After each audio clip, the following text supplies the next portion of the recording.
Hello friends, welcome to our YouTube channel brain for code learning. तो आज का जो हमारा टॉपिक है आईओएस एप्लीकेशन डेवलपमेंट के अंदर वो है किस तरीके से हमने एक सर्च वाला जो इंटरफेस है वो इंटीग्रेट करना है एप्लीकेशन के अंदर, और उसके साथ हमने स्कोप बार भी जो है वो भी इम्प्लीमेंट करनी है। और स्कोप बार के अंदर हम डिफरेंट डिफरेंट कैटेगरीज से जो है वो स्कोप बटन्स जो हैं वो इम्प्लीमेंट करेंगे।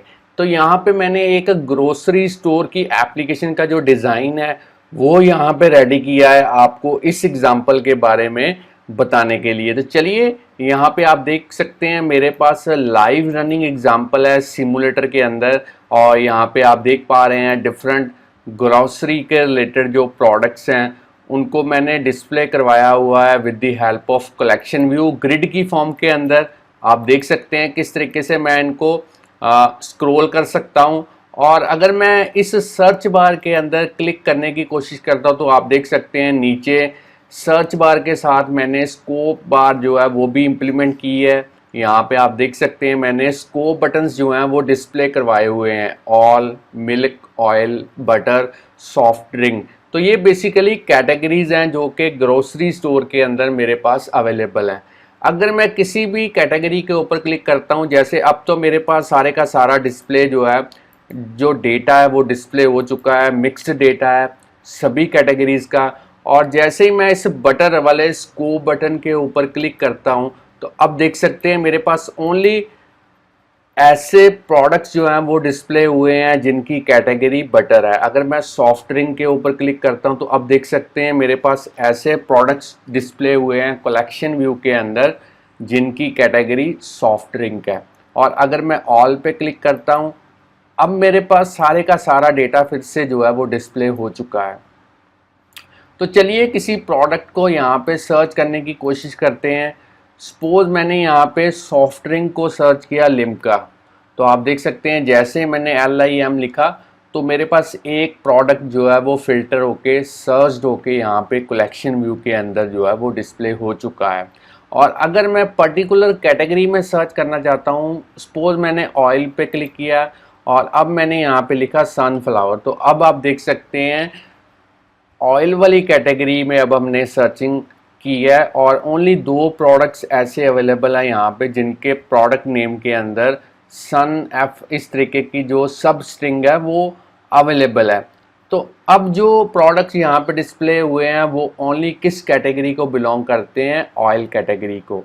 इसका मतलब है कि आप स्कोप बटन की हेल्प के साथ कैटेगरी वाइज भी जो है वो डेटा को सर्च करवा सकते हैं और यहाँ फिर कैटेगरी वाइज डेटा को जो है वो फिल्टर करवा सकते हैं। तो ये काफ़ी हेल्पफुल रहते हैं एप्लीकेशन के अंदर स्कोप बटन्स।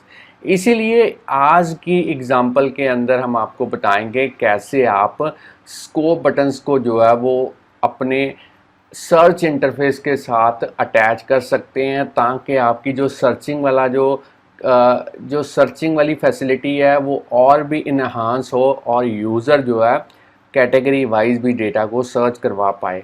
तो चलिए, जैसे ही मैं इस कैंसिल बटन के ऊपर क्लिक करूंगा तो अब आप देख सकते हैं सारे का सारा डेटा ऑयल कैटेगरी के रिलेटेड फिर से डिस्प्ले हो चुका है। और अगर मैं आपको यहाँ पे कीबोर्ड को टॉगल करके दिखाऊं तो आप देख सकते हैं बाय डिफ़ॉल्ट यहाँ पे सर्च बटन जो है वो डिस्प्ले होता है, मगर हमने कोडिंग के थ्रू यहाँ पे जो डन बटन है वो डिस्प्ले करवाया हुआ है। तो ये भी मैं आगे चल के आपको बताऊंगा कैसे आप इजीली सर्च बटन की जगह पे डन बटन को जो है वो इंटीग्रेट कर सकते हैं। तो ये था प्रैक्टिकली ये एग्जांपल कैसे वर्क करती है, ताकि आपको अच्छे से समझ लग पाए इस एग्जांपल के बारे में। अब मैं इस एग्जांपल के बारे में जो इम्पॉर्टेंट थ्योरी के रिलेटेड टर्म्स हैं वो आपको बताना चाहता हूँ, जो कि काफ़ी इम्पॉर्टेंट है इस एग्जांपल को डेवलप करने से पहले जानने के लिए। तो सबसे पहला है हमारे पास यहाँ पे UI सर्च कंट्रोलर।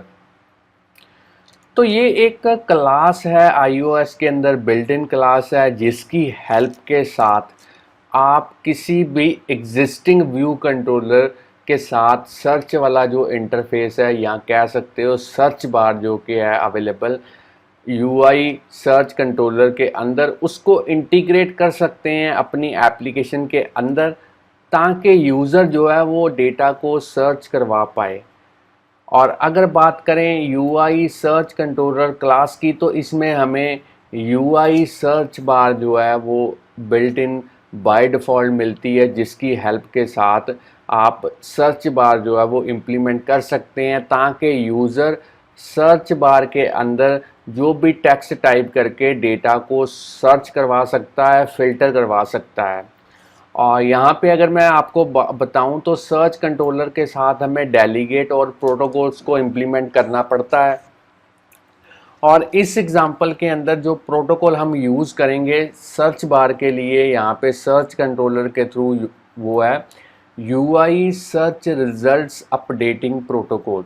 तो इस प्रोटोकॉल के अंदर बड़ा ही इम्पॉर्टेंट मेथड है जिसका नेम है अपडेट सर्च रिजल्ट्स नाम का मेथड। तो जब भी यूज़र इस सर्च बार के अंदर कुछ भी डेटा सर्च करने की कोशिश करता है, जैसे यहाँ पे मैंने लिखा मदर, तो आप देख सकते हैं दो प्रोडक्ट्स ऐसे हैं जिनके नेम के अंदर जो मदर है वो एग्जिस्ट करता है। तो जब यहाँ पे यूज़र सर्च करने की कोशिश करता है तो यही अपडेट सर्च रिजल्ट्स नाम का मेथड जो है वो ऑटोमेटिकली या रिपीटेडली कॉल होता है जैसे जैसे हम सर्च करते हैं। और इसी मेथड की रिस्पॉन्सिबिलिटी है डेटा को सर्च करना या फिर डेटा को फ़िल्टर करवा के उसे कलेक्शन व्यू के अंदर जो है वो डिस्प्ले करवाना।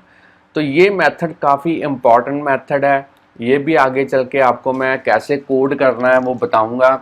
अब बात करते हैं स्कोप बार की। तो स्कोप बार भी जो कि एक बड़ा ही अच्छा एक टेक्निक है या फिर कह सकते हो एक कंसेप्ट है जो सर्च बार के साथ जो है हम इम्प्लीमेंट करते हैं। स्कोप बार के थ्रू जो है आपकी जो सर्चिंग वाली जो फैसिलिटी है उसमें जो सर्चिंग का स्कोप है वो और भी इन्हांस और भी रिफाइन हो जाता है। इसी स्कोप बार की हेल्प के साथ आप इम्प्लीमेंट करते हैं स्कोप बटन्स, जिनकी हेल्प के साथ ही यूज़र जो है वो कैटेगरी वाइज भी जो है वो सर्च करवा सकता है डेटा को आपकी एप्लीकेशन के अंदर। तो इस एग्जांपल के अंदर हम यूआई सर्च कंट्रोलर की भी हेल्प लेंगे ताकि हम सर्च बार को इम्प्लीमेंट कर सकें और साथ के साथ स्कोप बार को भी जो है वो इम्प्लीमेंट कर सकें ईज़िली, बड़े ही step by step easy methods के साथ। तो चलिए, ये थी कुछ इंट्रोडक्शन इस एग्जांपल के रिलेटेड। अब हम प्रैक्टिकली देखेंगे कि ये वाली एग्जांपल कैसे आपने इम्प्लीमेंट करनी है। तो इसके लिए सबसे पहले इस प्रोजेक्ट को मैं स्टॉप कर देता हूँ, इस पूरे के पूरे प्रोजेक्ट को मैं क्लोज कर देता हूँ। एक नए प्रोजेक्ट के साथ शुरुआत करते हैं बिल्कुल बिगिनिंग से।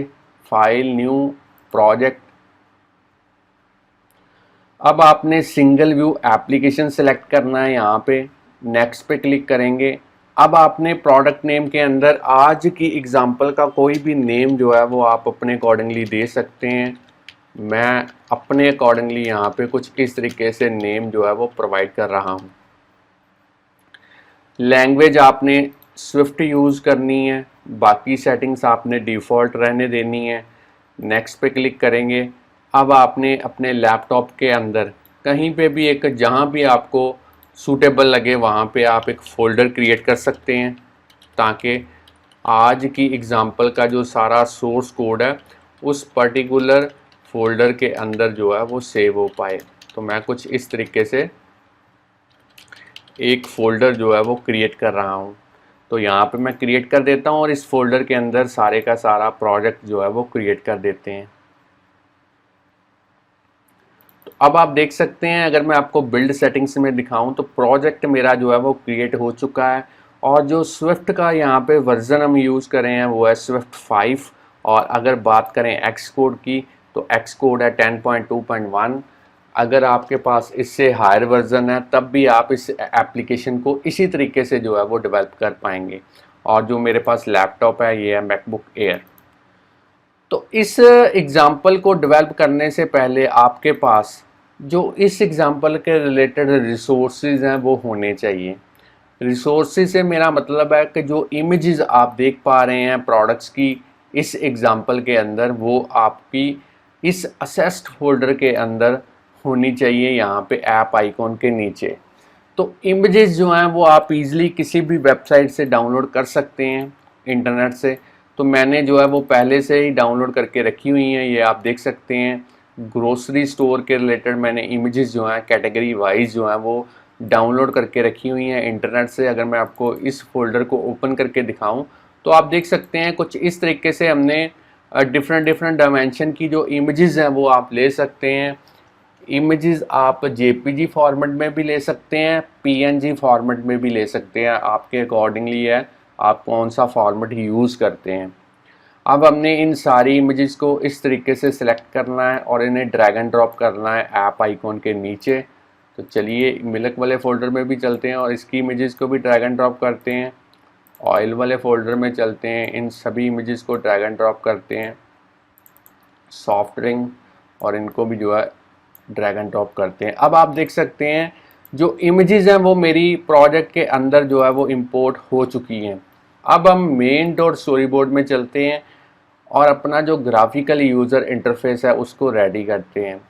तो इसके लिए आपने इस व्यू कंट्रोलर के ऊपर क्लिक करना है, आप देख सकते हैं। अब आपने इस डॉट को सिलेक्ट करना है, एम्बेड इन आइकॉन पे क्लिक करना है, नेविगेशन कंट्रोलर को सिलेक्ट करेंगे। अब आप देख सकते हैं जो नेविगेशन कंट्रोलर है वो मेरा एम्बेड हो चुका है प्रोजेक्ट के अंदर।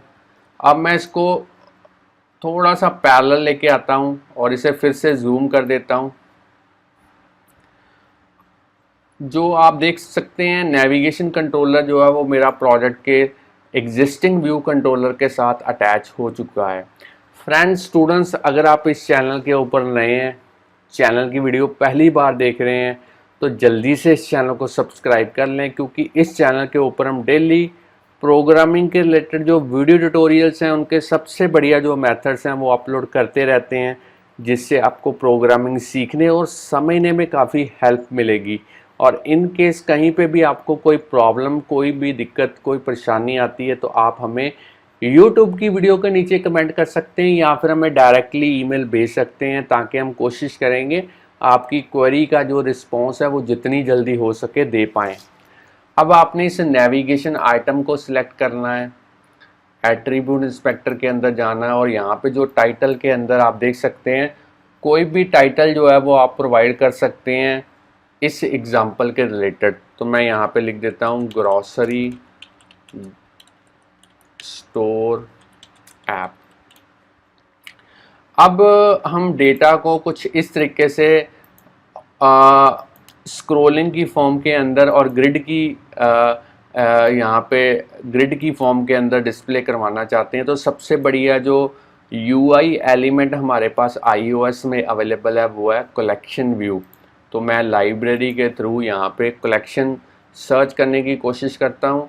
तो जैसे मैं थोड़े से टेक्स्ट यहाँ पे टाइप किया, आप देख सकते हैं 4 एलिमेंट मेरे पास यहाँ पे सर्च्ड हो चुके हैं। तो मैं सबसे पहला जो कलेक्शन व्यू है यहाँ पे उसको ड्रैग एंड ड्रॉप करता हूँ।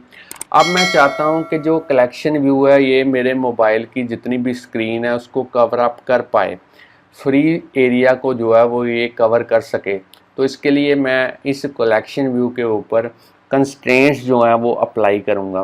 तो उसके लिए मैं ऐड न्यू कंस्ट्रेंट्स आइकॉन पे क्लिक करता हूँ और चारों साइडों पे 0 0 0 0 एंटर करूँगा और ऐड करूँगा इन 4 कंस्ट्रेंट्स को कुछ इस तरीके से। अब इस कलेक्शन व्यू को सिलेक्ट रहने देना है, साइज़ इंस्पेक्टर के अंदर जाना है और यहाँ पे जो सेल का साइज़ है उसकी विड्थ आपने लेनी है 200, हाइट आपने लेनी है 250, मिनिमम स्पेसिंग आपने सेल के लिए करनी है 5, लाइंस के लिए करनी है 5, सेक्शन इंसर्ट टॉप पे करना है 2, बॉटम पे 0, लेफ्ट पे 2, राइट पे 2। इस तरीके की कॉन्फ़िगरेशन आपने कर देनी है। अब इस कलेक्शन व्यू सेल को सिलेक्ट करेंगे, एट्रीब्यूट इंस्पेक्टर के अंदर जाएंगे और यहाँ पे जो सेल का आइडेंटिफायर का नेम है आप कोई भी नाम यहाँ पे एंटर कर सकते हैं। मैं यहाँ पे नेम ले रहा हूँ सेल। तो जो नेम आप यहाँ पे यूज़ करेंगे सेम नेम आपको कोडिंग के अंदर भी यूज़ करना पड़ेगा। जहाँ पे भी कोडिंग में इसको हम यूज़ करेंगे वहाँ पे मैं आपको फिर से एक बार जो है वो रिमाइंड करवा दूँगा। अब हम हर एक सेल के अंदर कुछ इस तरीके से एक इमेज प्रोडक्ट की और उसका जो यहाँ पे नेम है प्रोडक्ट का वो डिस्प्ले करवाना चाहते हैं। तो इसके लिए हमें करना क्या पड़ेगा, लाइब्रेरी के थ्रू यहाँ पे सर्च करते हैं इमेज, और इस इमेज व्यू को हमने ड्रैग एंड ड्रॉप करना है इस कलेक्शन व्यू सेल के अंदर। अब इस इमेज को सिलेक्ट करेंगे यहाँ से और इसको थोड़ा सा ड्रैग एंड ड्रॉप करते हैं, और सॉरी यहाँ पे इसको रीसाइज करते हैं।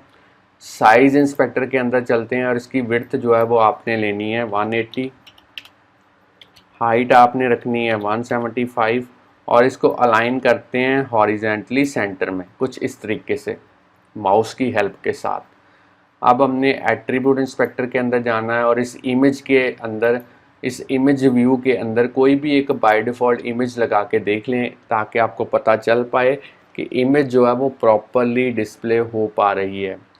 अब हम इस लाइब्रेरी आइकॉन के थ्रू एक लेबल को सर्च करते हैं और इस लेबल को भी ड्रैग एंड ड्रॉप करते हैं इस कलेक्शन व्यू सेल के अंदर। इसकी विड्थ जो है वो मैं इंक्रीज़ कर देता हूँ ताकि ज़्यादा से ज़्यादा जो टेक्स्ट है वो इसमें कंटेन कर पाए। अलाइनमेंट इसकी मैं सेंटर में कर देता हूँ। फॉन्ट इसका मैं 15 कर देता हूँ और इस टी वाले बटन के थ्रू मैं इसका जो स्टाइल है वो कर देता हूँ बोल्ड, और डन पे क्लिक करते हैं। कलर आप अपने अकॉर्डिंगली कर सकते हैं, मैं यहाँ पे ब्लू कलर कर देता हूँ और यहाँ पे कुछ लिख के देख लेता हूँ अमूल बटर, ताकि पता चल पाए कि टेक्स्ट प्रॉपरली यहाँ पे जो है वो निकल के आता है। अब हम इस इमेज और इस लेबल के ऊपर कंस्ट्रेंट्स अप्लाई करेंगे। तो सबसे पहले इस इमेज को सिलेक्ट करते हैं, यहाँ से ऐड न्यू कंस्ट्रेंट्स पे क्लिक करते हैं और यहाँ पे आपने जो ये चेक बॉक्स आप देख सकते हैं कंस्ट्रेंट्स टू मार्जिन वाला, इसको अनचेक करना है। ऊपर आपने वैल्यू देनी है 10, यहाँ पे भी आपने वैल्यू एंटर करनी है 10 और यहाँ पे इसको हाईलाइट कर दें। और अब आपने लीडिंग ट्रेलिंग पे भी इसको करना है 10। तीन जो कंस्ट्रेंट्स हैं वो ऐड हो चुके हैं। अब हमने हाइट इसकी इस तरीके से चेक बॉक्स को मार्क करना है और इन 4 कंस्ट्रेंट्स को ऐड करना है इस इमेज के ऊपर। अब इस लेबल को सिलेक्ट करेंगे। सबसे पहले इसकी प्रॉपर्टी है लाइंस प्रॉपर्टी, इसको 0 करेंगे क्योंकि हम डेटा को मल्टीपल लाइंस में डिस्प्ले करवाना चाहते हैं, इसलिए मैंने इसको 0 कर दिया है। अब कंस्ट्रेंट्स ऐड करते हैं, तो मैं ऐड न्यू कंस्ट्रेंट्स आइकॉन पे क्लिक करता हूँ। इस चेक बॉक्स को मैं अनचेक करता हूँ। सबसे पहले टॉप पे हमने करना है 10, लीडिंग पे भी हमने करना है 10, ट्रेलिंग पे तो 10 करना ही है। इसको हाईलाइट कर देते हैं लाइन को। अब हमने हाइट जो है वो इसकी करनी है 40 ताकि मल्टीपल लाइंस में डेटा को डिस्प्ले करवा पाएँ। और इन चारों कंस्ट्रेंट्स को ऐड कर देते हैं इस लेबल के ऊपर। अब हमारे जो कंस्ट्रेंट्स हैं वो ऐड हो चुके हैं। अब हम इनके जो आईबी आउटलेट है वो क्रिएट करेंगे, मगर आईबी आउटलेट क्रिएट करने से पहले हमें कलेक्शन व्यू सेल की जो कस्टम क्लास है या यूज़र डिफाइंड क्लास जो है वो क्रिएट करनी पड़ेगी। तो वो किस तरीके से क्रिएट करनी है वो अब हम देखेंगे। माउस का कर्सर देखिए, इस प्लस वाले आइकॉन पे क्लिक करेंगे, न्यू फाइल। यहाँ से आपने कोकोआ टच क्लास को सिलेक्ट करना है, नेक्स्ट पे क्लिक करेंगे। यहाँ पे जो सुपर क्लास है इस बात का ध्यान रखना चाहिए कि जो सुपर क्लास है वो आपकी होनी चाहिए UI collection view cell class, और ऊपर जो क्लास का नेम है वो आप कोई भी रख सकते हैं। मैं अपने अकॉर्डिंगली यहाँ पे क्लास का नेम रख रहा हूँ my collection view cell class, और इसे नेक्स्ट करते हैं और इसे क्रिएट करते हैं अपने प्रोजेक्ट के अंदर। जो कस्टम क्लास है वो यहाँ पे बन चुकी है। अब हमने इसको सेल के साथ अटैच करना है। तो सेल के साथ अटैच किस तरीके से करना है वो अब हम देखेंगे। मेन डॉट स्टोरी बोर्ड में चलते हैं। इस कलेक्शन व्यू के अंदर जो सेल है इसको सिलेक्ट करते हैं। आइडेंटिटी इंस्पेक्टर के अंदर चलते हैं और यहाँ पे अपनी जो क्लास क्रिएट की है हमने उसका नेम लिखने की कोशिश करते हैं। जैसे ही थोड़ा सा नेम लिखेंगे पूरे का पूरा नेम जो है वो ऑटोमेटिकली यहाँ पे आ चुका है। अब हमने कीबोर्ड पे एंटर प्रेस करना है और इसको एक बार आपने सेव कर देना है।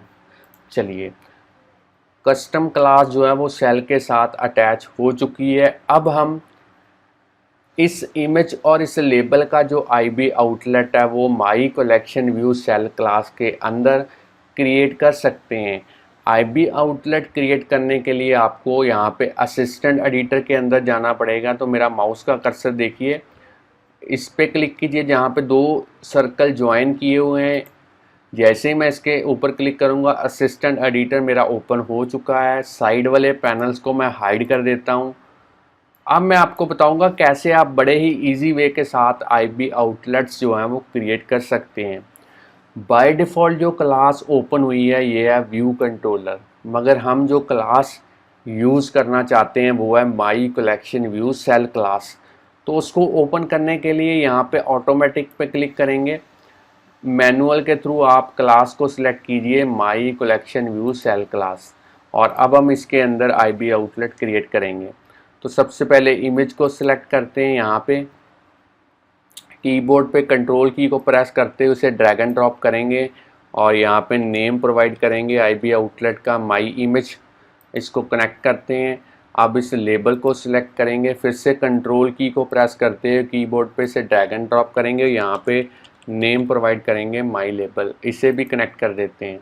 तो चलिए दो आईबी आउटलेट्स यहाँ पे बन चुके हैं। एक आईबी आउटलेट हमने और क्रिएट करना है जो कि है कलेक्शन व्यू का आईबी आउटलेट, मगर इसे हमने व्यू कंट्रोलर क्लास के अंदर क्रिएट करना है। तो उसके लिए व्यू कंट्रोलर क्लास को ओपन करने के लिए मैनुअल के थ्रू फिर से अपना फोल्डर ओपन करते हैं प्रोजेक्ट वाला। यहाँ से व्यू कंट्रोलर को सिलेक्ट करते हैं और अब हमने यहाँ पे इस कलेक्शन व्यू का जो आईबी आउटलेट है वो क्रिएट करना है। फिर से कीबोर्ड पे कंट्रोल की को प्रेस करेंगे और इसे ड्रैग एंड ड्रॉप करेंगे और यहाँ पे जो नेम है वो हम प्रोवाइड करेंगे माई कलेक्शन व्यू। तो चलिए इसे भी कनेक्ट कर देते हैं। अब मेरा जो आईबी आउटलेट है वो मोस्टली बन चुके हैं। फिर से स्टैंडर्ड एडिटर के अंदर चलते हैं।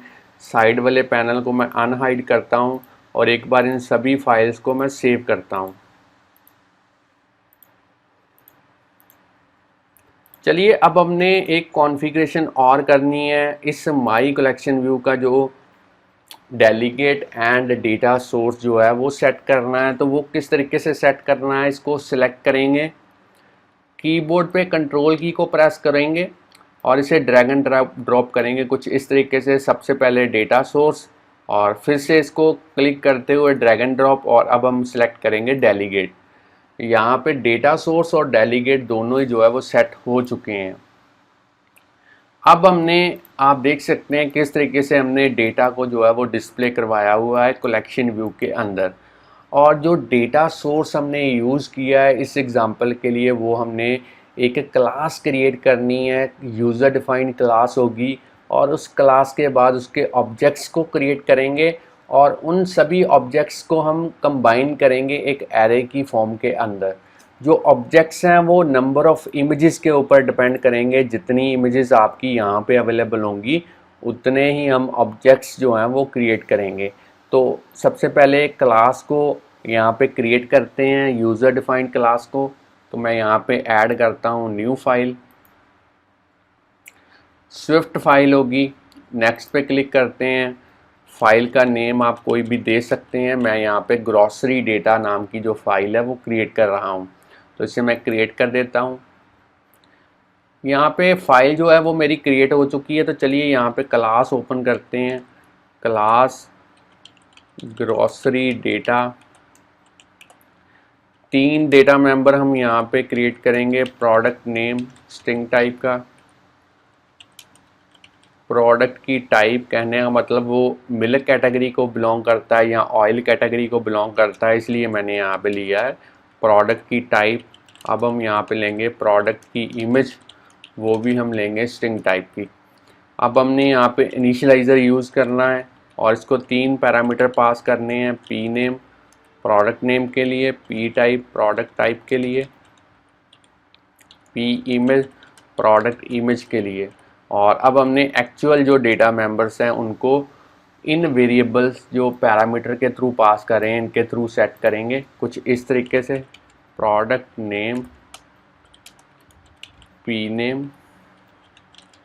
Product image, P image, product की टाइप, पी टाइप। चलिए, हमारी जो यूज़र डिफाइंड क्लास है वो यहाँ पे क्रिएट हो चुकी है। अब हमने इस क्लास के जो ऑब्जेक्ट्स हैं वो क्रिएट करने हैं और उन ऑब्जेक्ट्स को कंबाइन करने के लिए एक एरे जो है वो क्रिएट करेंगे। तो इन सभी फाइल्स को मैं एक बार सेव कर देता हूँ।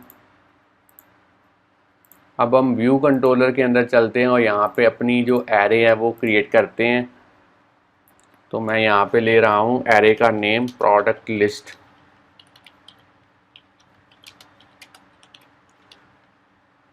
और किस टाइप की एरे होगी? ग्रॉसरी डेटा टाइप की। एज ए ब्लैंक एरे जो है मैं इसको लूँगा। अब इसमें हमने डेटा को फिल करना है इस एरे के अंदर। डेटा किसके ऊपर डिपेंड करेगा? जितनी नंबर ऑफ़ इमेजेस यहाँ पे अवेलेबल होंगी उतने ही हम ऑब्जेक्ट्स जो हैं वो क्रिएट करेंगे। तो मैं आपको एक ऑब्जेक्ट क्रिएट करना बताऊंगा, बाकी ऑब्जेक्ट्स आपने खुद क्रिएट करने हैं। तो यहाँ पे मैं इसको डिलीट कर देता हूँ कमेंटिंग लाइन को, ताकि कन्फ्यूज़न ना हो। अब हम इस व्यू डिड लोड के बाद एक मेथड क्रिएट करते हैं, प्राइवेट मेथड होगा, फंक्शन भी कह सकते हैं। फिल डेटा नाम का मेथड जो है वो क्रिएट करना है। अब हम यहाँ पे लेंगे let item 1 equal to grocery data. उसका इनिशियलाइज़र यूज़ करेंगे, सबसे पहले प्रोडक्ट का नेम, फिर उसकी टाइप और उसका इमेज का नेम, और इसे हम अपेंड करेंगे प्रोडक्ट लिस्ट के अंदर।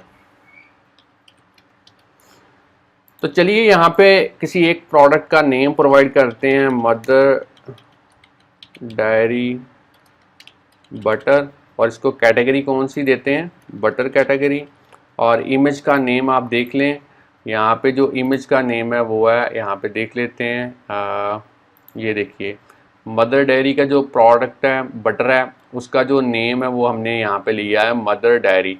तो इसी नेम को हम यहाँ पे इमेज नेम के अंदर लिखेंगे मदर डायरी।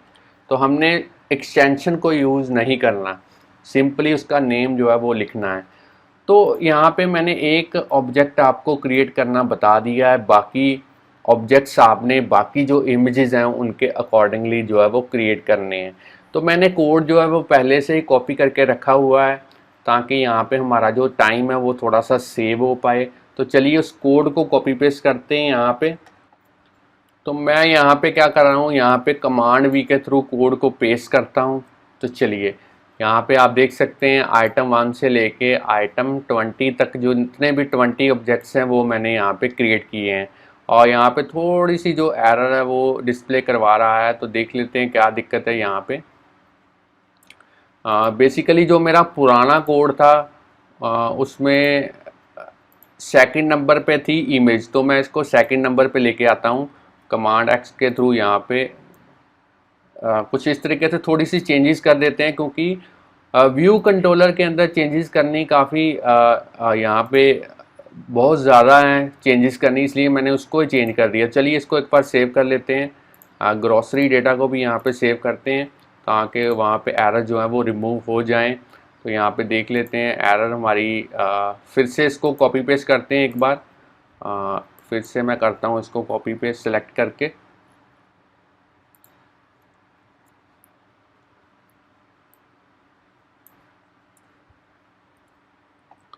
तो चलिए यहाँ पे कमांड भी करते हैं। तो अब आप देख सकते हैं एरर्स जो हैं वो मेरी जा चुकी हैं, क्योंकि मैंने अपनी जो कस्टम क्लास थी उसमें ही थोड़े से जो चेंजेस हैं वो कर दिए हैं। अब हमने इस फिल डेटा को व्यू डिड लोड के बाद यहाँ पे कॉल करना है, ताकि आपकी एप्लीकेशन जैसे ही स्टार्ट हो व्यू डिड ऑटोमेटिकली एग्जीक्यूट होगा और इसी के साथ हमारा जो फिल डेटा है वो भी एग्जीक्यूट हो जाएगा।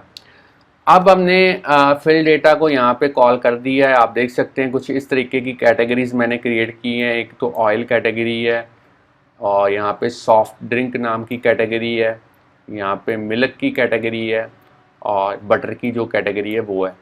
अब हमने यहाँ पे अदर वेरिएबल्स जो हैं वो यूज़ करने हैं। तो मैं यहाँ पे एक यूज़ करूँगा, एक एरे और मैं यहाँ पे लूँगा, वो हम एरे टेम्परेरी यूज़ करेंगे। सर्च्ड डेटा किस टाइप की होगी? ग्रॉसरी डेटा टाइप की होगी। ब्लैंक एरे यूज़ करेंगे। हमने इसको क्यों यूज़ किया? क्योंकि जब हम यहाँ पे कुछ सर्च करेंगे तो आप देख सकते हैं जो मेरे पास फिल्टर्ड डेटा आएगा, यहाँ पे सर्च्ड किया हुआ डेटा आएगा, उसको भी तो मैंने कहीं ना कहीं पे स्टोर करवाना है। तो उसको स्टोर करने के लिए मैं यहाँ पे एक टेम्पररी एरे जो है वो ले रहा हूँ। अब हमने बूलियन वेरिएबल यूज़ करना है, यहाँ पे सर्चिंग इसको फॉल्स करना है, क्योंकि जब यूज़र यहाँ पे कुछ डेटा को सर्च करेगा तब हम इस वेरिएबल को ट्रू करेंगे और नहीं तो इसको फॉल्स रहने देंगे। तो जस्ट ये चेक करने के लिए कि यूज़र ने सर्चिंग की है या नहीं की है, तो इस वेरिएबल की हम जो हेल्प है वो लेंगे। अब हम एक और बूलियन वेरिएबल लेंगे, स्कोप बटन प्रेस्ड, इसको भी हम करते हैं बाय डिफ़ॉल्ट फॉल्स। इसकी हेल्प हम कब लेंगे, जब यूज़र यहाँ पे किसी स्कोप बटन को क्लिक करेगा तब हम इस स्कोप बटन प्रेस्ड वाले वेरिएबल को ट्रू करेंगे, ताकि बाद में हम डिटेक्ट करवा पाएँ कि यूज़र ने किसी स्कोप बटन पे प्रेस किया है या नहीं किया है। अब हम अपना मेन कंपोनेंट यूज़ करेंगे सर्च कंट्रोलर, यहाँ पे यूज़ करेंगे यूआई सर्च कंट्रोलर क्लास, और तीसरे नंबर वाला जो इनिशियलाइज़र है वो यूज़ करेंगे, इसको नील पास करेंगे।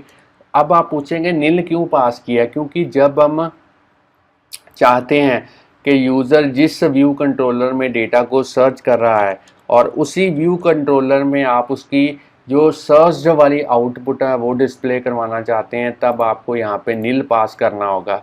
अगर आप किसी एग्जांपल में ऐसा चाहते हैं कि आप सर्चिंग एक व्यू कंट्रोलर में करें और उसकी आउटपुट जो है वो सर्चिंग की किसी और व्यू कंट्रोलर में डिस्प्ले करवाएं, तब आपको जिस व्यू कंट्रोलर में आप आउटपुट को डिस्प्ले करवाना चाहते हैं आपको उसका जो नेम है वो यहाँ पे पास करना पड़ेगा। मगर मैं एग्जांपल को इजी बनाना चाहता था, इसलिए मैंने जिस व्यू कंट्रोलर में डेटा को हम डिस्प्ले करवा रहे हैं और उसी व्यू कंट्रोलर में सर्च करवा रहे हैं और उसी व्यू कंट्रोलर में हम जो सर्च्ड होके हमारे पास आउटपुट आई है डेटा की, वो भी हम उसी व्यू कंट्रोलर में डिस्प्ले करवा रहे हैं, इसीलिए मैंने इसको नील पास किया है।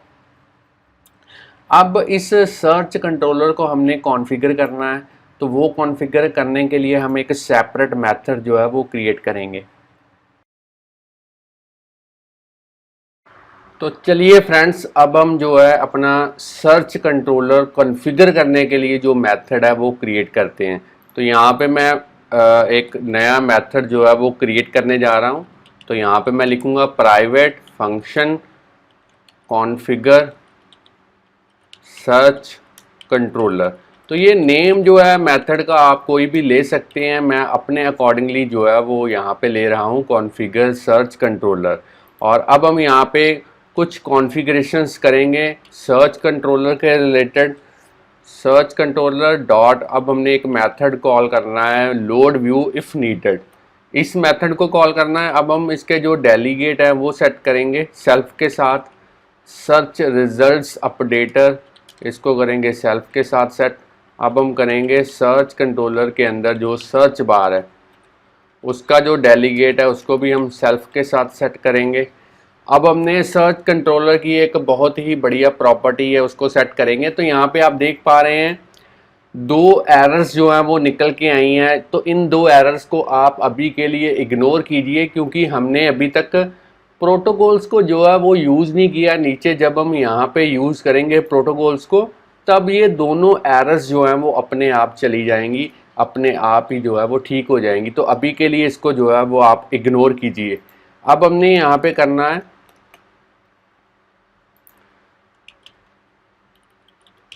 Search controller dot obscure background during presentation, इसको मैंने फॉल्स किया है ताकि जैसे ही यूज़र यहाँ पे कुछ डेटा सर्च करने की कोशिश करे तो मेरा जो बैकग्राउंड व्यू है वो उसकी जो लाइट है या उसकी जो प्रेजेंटेशन है वो डिम नहीं होनी चाहिए, वो वैसी की वैसी रहनी चाहिए, इसलिए मैंने इसको फॉल्स कर दिया है। अब हम यहाँ पे एक कॉन्फ़िगरेशन और करेंगे सर्च बार के अंदर अनेबल रिटर्न की ऑटोमेटिकली, इस प्रॉपर्टी को पहले फॉल्स करेंगे। अब हम सर्च कंट्रोलर के अंदर जो सर्च बार है उसकी जो रिटर्न की टाइप है वो यहाँ पे प्रोवाइड करेंगे यूआई रिटर्न की टाइप डॉट डन। तो बाय डिफ़ॉल्ट जो बटन यहाँ पे डिस्प्ले होता है मैं आपको दिखा देता हूँ। इस कीबोर्ड को टॉगल करके यहाँ पे बाय डिफ़ॉल्ट यहाँ पे जो बटन डिस्प्ले होता है वो सर्च बटन होता है, मगर हमने यहाँ पे डन बटन को डिस्प्ले करवाया है। तो इसको डिस्प्ले करवाने के लिए हमें ये वाली लाइन जो है वो कोडिंग जो है वो लाइन की जो है वो लिखनी पड़ेगी। तो चलिए मैं इसको फिर से टॉगल कर देता हूँ कीबोर्ड को। अब हम जो स्कोप बटन्स हैं उनको यहाँ पे यूज़ करेंगे, स्कोप बटन टाइटल्स, और इसको एक एरे पास करेंगे। जितने भी कैटेगरीज आप डिस्प्ले करवाना चाहते हैं एज ए स्कोप बटन, आप उनको एज ए एरे इसको पास कर सकते हैं। तो यहाँ पे मैं लिखूँगा सबसे पहले ऑल, फिर मैं लिखूँगा मिल्क, बटर, ऑयल और लास्ट में सॉफ्ट ड्रिंक। तो एक बात का आपने ध्यान रखना है, जो भी कैटेगरी या स्कोप बटन के टाइटल्स आप यहाँ पे ले रहे हैं वो इन जो भी आपने प्रोडक्ट की टाइप में जो लिखा हुआ है इसके साथ मैच करना चाहिए, करैक्टर बाय करैक्टर। यहाँ पे आप देख सकते हैं जैसे मैंने मिल्क कैटेगरी ली है वैसे ही मैंने यहाँ पे जो है उसी फॉर्मेट में जो है वो यूज़ किया है, ताकि जब भी कंपैरिजन हो तो ये जो इक्वालिटी है वो आनी चाहिए यहाँ पे। अब हम यहाँ पे करेंगे डिफाइन प्रेजेंटेशन कॉन्टेक्स्ट, इसको ट्रू करेंगे ताकि सर्च बार प्रॉपरली डिस्प्ले हो पाए। अब हम सर्च कंट्रोलर के अंदर जो सर्च बार है उसका जो प्लेस होल्डर है वहाँ पे सेटिंग करेंगे। यहाँ पे लिखेंगे सर्च प्रोडक्ट बाय नेम। तो ये प्लेस होल्डर में मैं आपको दिखा देता हूँ, अगर आपको नहीं पता तो आप देख सकते हैं यहाँ पे मेरे पास इस सर्च बार के अंदर ग्रे कलर में लिखा हुआ है सर्च प्रोडक्ट बाय नेम। तो ये बेसिकली प्लेस होल्डर है। तो इसको हमने इस तरीके से इसकी प्रॉपर्टी जो है वो सेट करनी है सर्च बार के अंदर। अब हम लिखेंगे self dot navigation item dot search controller, उसको किसके साथ सेट करेंगे, जो सर्च कंट्रोलर हमने कॉन्फ़िगर किया उसके साथ। अब हम लिखेंगे self dot navigation item dot hide search bar when scrolling. इस प्रॉपर्टी को मैं फॉल्स करूंगा क्योंकि मैं चाहता हूं स्क्रॉल करते वक्त भी मेरी जो सर्च बार है वो वैसी की वैसी रहे, वो हाइड नहीं होनी चाहिए, इसलिए मैंने इस प्रॉपर्टी को फॉल्स कर दिया है। तो फ्रेंड्स यहाँ पे मेरा जो कॉन्फ़िगर सर्च कंट्रोलर वाला जो मेथड है ये कॉन्फ़िगर हो चुका है। आप चाहे तो वीडियो को यहाँ पे पॉज करके इसकी जो कोडिंग है वो नोट डाउन कर सकते हैं। तो चलिए मैं इसको कॉपी कर लेता हूँ और इसको कॉल कहाँ पे करना है, जहाँ पे भी आपका फील्ड डेटा कॉल होता है उसके बाद आपने सॉरी यहाँ पे मैं फिर से देख लेता हूँ, कमांड सी कॉपी और यहाँ पे कमांड वी पेस्ट। चलिए मैंने मेथड को इस जगह पे जो है वो कॉल करने के लिए जो है वहाँ पे टाइप कर दिया है। अब हम जो है प्रोटोकॉल्स को यूज़ करेंगे, तभी ये दोनों एरर्स जो हैं वो अपने आप चली जाएंगी।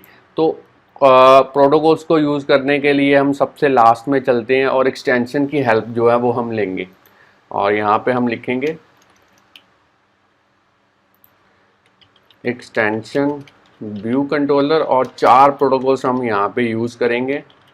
UI collection view delegate, UI collection view data source, UI search results updating protocol, UI search bar delegate. तो ये 4 प्रोटोकॉल्स हमने यूज़ करने हैं। तो मैं आपको बता दूं, जब भी आपने प्रोटोकॉल्स को यूज़ करना है तो उनको कंफर्म करने के लिए, उनके ऊपर खरा उतरने के लिए आपको उनके जो कंपलसरी मेथड्स हैं वो कोड करने पड़ेंगे। तो यहाँ पे मैं जैसे ही फिक्स पे क्लिक करूँगा तो अब आप देख सकते हैं मेरे जो कंपलसरी मेथड्स हैं उनका जो स्केलेटन है वो यहाँ पे बन चुका है। ये मेथड कोड करने सबसे इम्पॉर्टेंट है। अगर और भी आप कोई एक्स्ट्रा फंक्शनैलिटी चाहते हैं तो आप प्रोटोकॉल के अंदर जो भी अवेलेबल अदर मेथड्स या फंक्शंस हैं उनको भी आप कोड कर सकते हैं, जो आगे चल के मैं आपको बताऊंगा। तो अब मैं ऊपर आपको दिखाऊं तो ये 2 एरर्स जो आ रही थी ये भी अपने आप रिमूव हो चुकी हैं, क्योंकि हमने यहाँ पे जो प्रोटोकॉल्स हैं उनको डिफ़ाइन कर दिया है। तो अब हम इसकी कोडिंग करेंगे। सबसे पहला हमारे पास फंक्शन है कलेक्शन व्यू का, और इसका जो पैरामीटर है वो है नंबर ऑफ़ आइटम्स जो हैं वो सेक्शन के अंदर कितनी होनी चाहिए। तो यहाँ पे मैं एक इफ़ कंडीशन यूज़ करेंगे। इफ़ सर्चिंग वाला अगर वेरिएबल ट्रू है या फिर स्कोप बटन प्रेस्ड वाला वेरिएबल हमारा ट्रू है तो इफ़ स्टेटमेंट एग्जीक्यूट होगी, नहीं तो एल्स स्टेटमेंट चलेगी। इफ़ के अंदर हम रिटर्न करेंगे जो हमारी फिल्टर्ड एरे थी उसकी जो काउंटिंग है वो रिटर्न करेंगे। और अगर एल्स में गया हमारा जो भी कंट्रोल है तो हम यहाँ पे रिटर्न करेंगे प्रोडक्ट लिस्ट जो हमारी कंप्लीट डेटा लिस्ट थी उसकी काउंटिंग। चलिए यहाँ पे मेरा पहला मेथड जो है वो प्रॉपरली कोड हो चुका है। आप चाहें तो वीडियो को पॉज करके इसकी कोडिंग नोट डाउन कर सकते हैं। अब हम सेकंड फंक्शन जो कि है कलेक्शन व्यू ही, जिसका जो पैरामीटर इंपॉर्टेंट पैरामीटर है वो है सेल फॉर आइटम एट। तो हर एक सेल कलेक्शन व्यू के अंदर किस तरीके से क्रिएट करना है उसके लिए हम यहाँ पे कोड लिखेंगे। तो मैं यहाँ पे लिखूँगा let cell equal to my collection view, उसका dequeue reusable cell method call करेंगे, आइडेंटिफायर में लिखेंगे सेल और यहाँ पे लिखेंगे इंडेक्स पाथ। अब इसको टाइप कास्ट करेंगे माई कलेक्शन व्यू की हेल्प के साथ। तो अब आप कहेंगे यहाँ पे मैंने सेल कहाँ से लिया, तो मैं आपको फिर से रिमाइंड करवा देता हूँ कि कलेक्शन व्यू के अंदर जो सेल था यहाँ पे इसकी एक प्रॉपर्टी थी आइडेंटिफायर प्रॉपर्टी एट्रीब्यूट इंस्पेक्टर के अंदर। तो यहाँ पे मैंने लिखा है सेल, तो जो नेम यहाँ पे लिखा होगा सेम नेम हमें कोडिंग के अंदर भी जो है वो यूज़ करना पड़ेगा, इसलिए मैंने यहाँ पे भी जो है सेल यूज़ किया है। अब मैं यहाँ पे इफ़ स्टेटमेंट यूज़ करूँगा, इफ़ सर्चिंग ट्रू है या फिर स्कोप बटन प्रेस्ड ट्रू है तो इफ़ स्टेटमेंट एग्जीक्यूट होगी, नहीं तो एल्स स्टेटमेंट एग्जीक्यूट होगी और लास्ट में हम रिटर्न करेंगे सेल। और इफ़ स्टेटमेंट के अंदर हम लिखेंगे किस तरीके से सेल की जो इमेज है उसको सेट करेंगे। आप यहाँ पे देख सकते हैं UI इमेज नेम्ड पैरामीटर, हम एरे कौन सी यूज़ करेंगे, सर्च्ड डेटा वाली जो फिल्टर्ड एरे थी। और अब हम यहाँ पे एट्रीब्यूट कौन सा यूज़ करेंगे, प्रोडक्ट इमेज। अब हम करेंगे cell dot my label dot उसकी टेक्स्ट प्रॉपर्टी, डेटा कहाँ से आएगा, सर्च्ड डेटा वाली एरे में से आएगा, इंडेक्स पाथ डॉट रो। और अब हमने एट्रीब्यूट कौन सा यूज़ करना है, प्रोडक्ट नेम। तो चलिए ये कोडिंग हो चुकी है। अब हमने इसी कोडिंग को यहाँ से कॉपी करना है और इसको एल्स में जो है पेस्ट करना है। और चेंजेस क्या क्या करनी है, जहाँ पे आपने सर्च्ड डेटा वाली एरे यूज़ की है यहाँ पे हम करेंगे प्रोडक्ट लिस्ट जो हमारी कंप्लीट डेटा वाली एरे थी उसको यूज़ करेंगे। यहाँ तक हमारी कोडिंग जो है वो हो चुकी है। अब आप यहाँ पे देखिए हर एक सेल के चारों कॉर्नर पे हमने एक बॉर्डर जो है वो डिस्प्ले करवाया हुआ है, ब्लैक कलर की लाइन आप देख पा रहे हैं।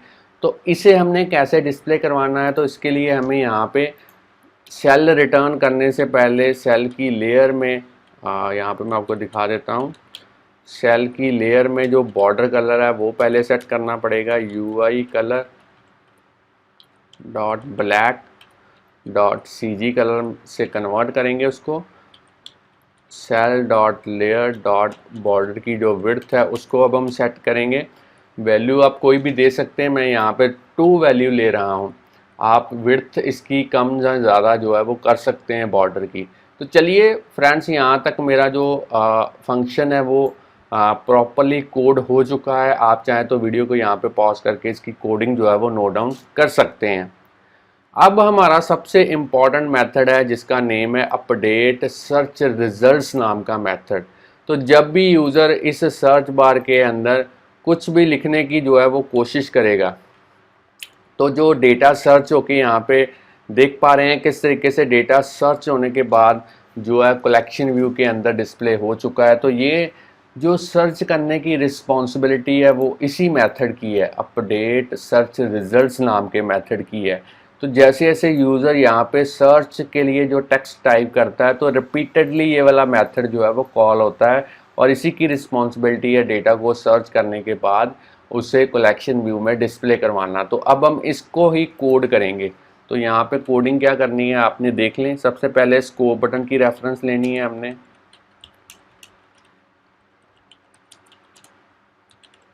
Search controller dot search bar dot scope button titles forcely unwrap, और इसको क्या पास करेंगे, सर्च कंट्रोलर का जो सर्च बार है उसका जो सिलेक्टेड स्कोप इंडेक्स है वो पास करेंगे इसको। हो सकता है यूज़र ने डेटा को सर्च करने से पहले यहाँ पे किसी स्कोप बटन पे पहले ही क्लिक किया हो, तब हमें उस डेटा को कैटेगरी वाइज जो है वो सर्च करना पड़ेगा। तो चलिए ये लाइन के थ्रू हम स्कोप बटन की रेफरेंस लेंगे और अब हम जो सर्च टेक्स्ट यूज़र ने टाइप किया है सर्च बार के अंदर उसकी भी रेफरेंस लेंगे। अब हमने इफ़ स्टेटमेंट यूज़ करनी है और देखना है कहीं सर्च टेक्स्ट जो है वो एम्प्टी तो नहीं है। इस तरीके से हम इफ़ स्टेटमेंट यूज़ करेंगे। अगर वो एम्प्टी नहीं है तो इफ़ स्टेटमेंट एग्जीक्यूट होगी, नहीं तो हमारा कंट्रोल जो है वो एल्स को जो है वो एग्जीक्यूट करेगा। अगर जो सर्च बार के अंदर यूज़र ने कुछ सर्च करने के लिए टेक्स्ट को टाइप किया है तब इफ़ स्टेटमेंट एग्जीक्यूट होगी। यहाँ पे हम लिखेंगे सर्चिंग ट्रू। जो सर्च डेटा वाली एरे थी उसको क्लियर करेंगे। अगर पुराना डेटा कोई है तो वो सारा हम पहले रिमूव करेंगे। फिर हम फॉर लूप के थ्रू हर एक प्रोडक्ट को प्रोडक्ट लिस्ट में इटरेट करेंगे और यहाँ पे एक कंडीशन के थ्रू जो है वो चेक करवाएंगे क्या उसका प्रोडक्ट नेम जो है उसमें हमारा जो सर्च टेक्स्ट है वो कंटेन करता है। और उसके बाद हम साथ में ही स्कोप बटन की जो कैटेगरी वाइज जो कंडीशन है वो भी यहाँ पे यूज़ करेंगे। तो मैं लिखूँगा प्रोडक्ट का नेम डॉट लोड केस में कन्वर्ट करेंगे डॉट कंटेन्स और यहाँ पे इसमें पास करेंगे search text dot load case. और अब हमने एक एंड कंडीशन और ना साथ में अटैच करनी है कैटेगरी वाइज डेटा को सर्च करवाने के लिए। और यहाँ पे लिखेंगे प्रोडक्ट की type equal to scope button या फिर और ऑपरेटर के through scope button equal to all, यहाँ तक। अब हमने अगर तो इफ़ कंडीशन हमारी सक्सेसफुली यहाँ पे ट्रू हुई दोनों कंडीशंस, तो अब हम यहाँ पे अपेंड करेंगे डेटा। सर्च डेटा जो फिल्टर्ड एरे थी उसमें कौन सा डेटा, पर्टिकुलर प्रोडक्ट जो हम फॉर लूप के थ्रू यहाँ पे इटरेट कर रहे हैं। तो ये तो हमारी इफ़ कंडीशन जो है वो कंप्लीट हो चुकी है यहाँ तक। अब हमने अगर तो जो डेटा है वो सर्च करने के लिए यूज़र ने यहाँ पे टाइप ही नहीं किया और डायरेक्टली किसी स्कोप बटन पे प्रेस करते जा रहा है, तो अब हम यहाँ पे एल्स में फिर से कंडीशन यूज़ करेंगे और देखेंगे क्या हमारा इफ़ स्कोप बटन प्रेस किया हुआ है।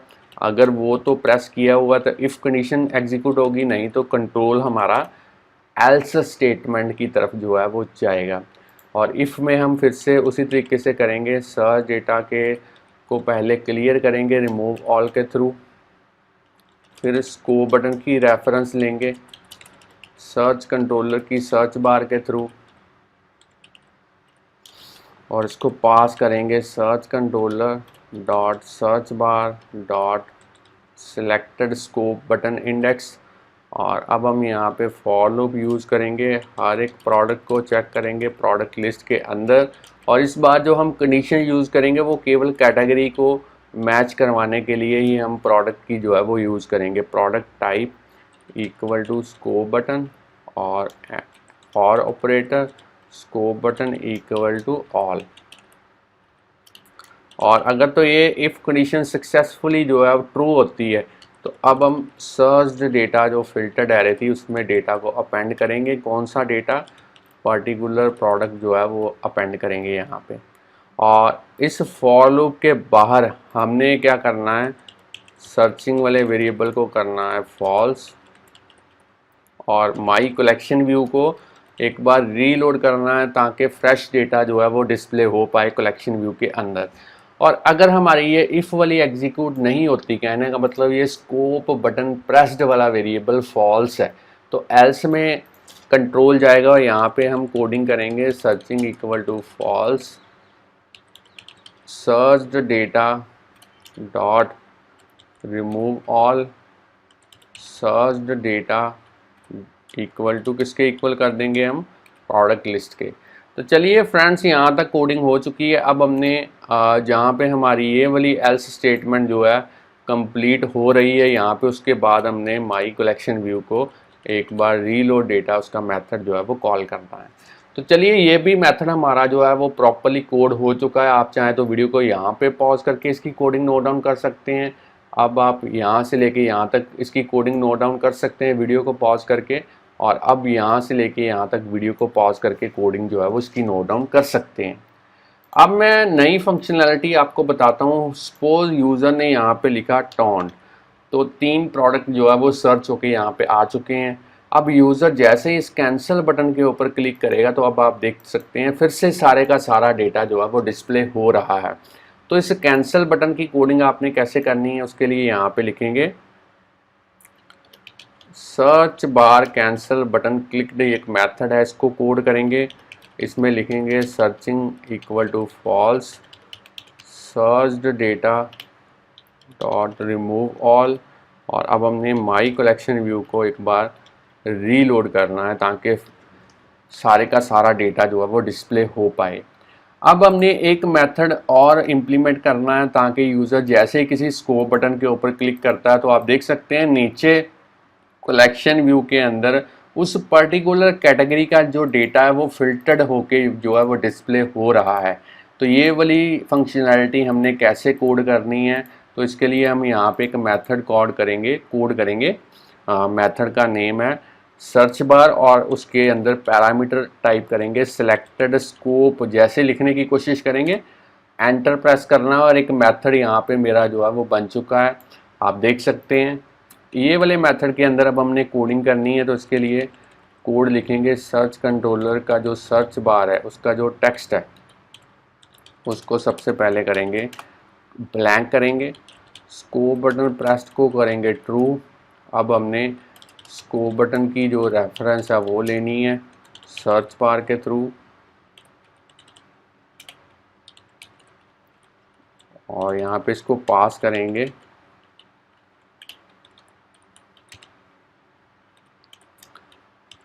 Selected scope button index. अब हमने जो भी हमारा सर्च डेटा के अंदर पुराना डेटा है उसको रिमूव ऑल के थ्रू क्लियर करेंगे। फॉर लूप यूज़ करेंगे प्रोडक्ट लिस्ट के अंदर, हर एक डेटा को हर एक प्रोडक्ट को इटरेट करेंगे। फिर से कैटेगरी वाली जो सर्चिंग वाली जो यहाँ पे कंडीशन है वो यूज़ करेंगे product dot product type equal to scope button, या फिर और operator scope button equal to all. और अगर तो इफ़ कंडीशन प्रॉपरली ट्रू हुई तो यहाँ पे सर्च डेटा के अंदर डेटा को अपेंड करेंगे और यहाँ पे लिखेंगे प्रोडक्ट, और फॉर लूप के बाहर हम माई कलेक्शन व्यू को जो है रीलोड करेंगे। तो फ्रेंड्स ये वाली कोडिंग भी जो है मेथड की फंक्शन की हमारी हो चुकी है कंप्लीट। आप चाहें तो वीडियो को यहाँ पे पॉज करके इसकी कोडिंग जो है वो नोट डाउन कर सकते हैं। तो चलिए मैं एक बार इस सभी कोड को सेव कर देता हूँ और यहाँ पे देख लेता हूँ क्या हमने इस माई कलेक्शन व्यू का जो डेलीगेट और जो डेटा सोर्स है वो सेट कर दिया है। तो एक बार मैं चेक कर लेता हूँ, कीबोर्ड पे कंट्रोल की को प्रेस करते हुए उसे ड्रैग एंड ड्रॉप करना है। यहाँ पे आप देख सकते हैं दोनों कॉन्फ़िगरेशंस हमने कर दी है, डाटा सोर्स भी सेट कर दिया और डेलीगेट भी सेट कर दिया है। तो चलिए अब हम इस एप्लीकेशन को बिल्ड करते हैं और रन करते हैं और देखते हैं क्या सिमुलेटर के अंदर इसकी जो आउटपुट है वो निकल के आती है। तो इस पुराने वाली एप्लीकेशन को मैं बंद कर देता हूं और इसे एक बार रन करते हैं और देखते हैं ये प्रॉपरली बिल्ड हो पाती है एप्लीकेशन। तो विदाउट एनी एरर जो एप्लीकेशन है वो सक्सीड हो चुकी है बिल्ड, और यहाँ पे आप देख सकते हैं आउटपुट भी जो है वो प्रॉपरली यहाँ पे डिस्प्ले हो चुकी है कलेक्शन व्यू के अंदर। तो चलिए इसे सर्च बार के अंदर क्लिक करते हैं और सबसे पहले कैटेगरी वाइज डेटा को फिल्टर करवा के देखते हैं। तो यहाँ पे आप देख सकते हैं किस तरीके से डेटा जो है वो कैटेगरी वाइज जो है वो फिल्टर हो रहा है। और अब मैं यहाँ पे लिखता हूँ सर्च बार के अंदर टोन। तो आप देख सकते हैं किस तरीके से 3 प्रोडक्ट्स ऐसे हैं जिनके नेम के अंदर टोन जो है TONE जो है वो सर्च वाला जो टेक्स्ट है वो एग्जिस्ट करता है। तो वो सर्च्ड होने के बाद यहाँ पे डिस्प्ले हो चुके हैं। और अगर मैं किसी पर्टिकुलर कैटेगरी पे क्लिक करता हूँ और अब यहाँ पे सर्च करने की कोशिश करता हूँ तो अब आप देख सकते हैं केवल पर्टिकुलर कैटेगरी में जिस भी प्रोडक्ट नेम के अंदर सन जो है वो एग्जिस्ट करता है वो पर्टिकुलर प्रोडक्ट ऑयल कैटेगरी के थ्रू जो है वो यहाँ पर डिस्प्ले हो चुका है। तो इस तरीके से हम स्कोप बटन की हेल्प के साथ कैटेगरी वाइज भी जो डेटा को है वो सर्च कर सकते हैं।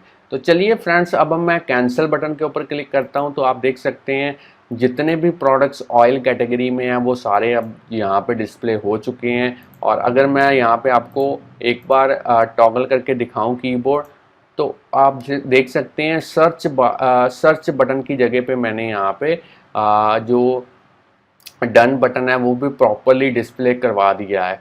तो फ्रेंड्स मैं इसको फिर से टॉगल कर देता हूँ। तो स्टूडेंट फ्रेंड्स, अगर आपने आज की एग्जांपल के बारे में नॉलेज गेन कर ली है कि किस तरीके से आपने सर्च इंटरफेस जो है वो इम्प्लीमेंट करना है एप्लीकेशन के अंदर, और साथ ही साथ जो है स्कोप बटन्स को स्कोप बार के अंदर इम्प्लीमेंट करना है, ताकि यूज़र जो है वो डेटा को कैटेगरी वाइज भी जो है वो सर्च करवा पाए।